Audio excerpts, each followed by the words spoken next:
আমরা আমার গাছে আম পারবো। এই গাছগুলো অনেক দিন পরে আম ছেড়েছে।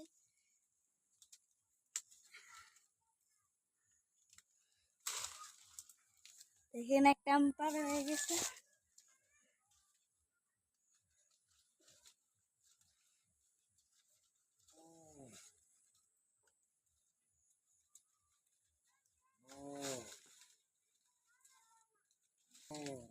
দেখেন দুইটা আম পাড়ে ফেলেছি।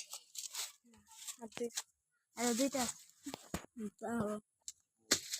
এমন তো বেশি হয়ে গেছে।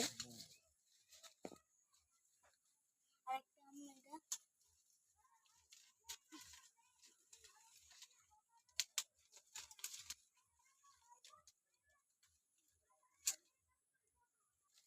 এখানে আমাদের কাছে 4টা আম ধরেছিল।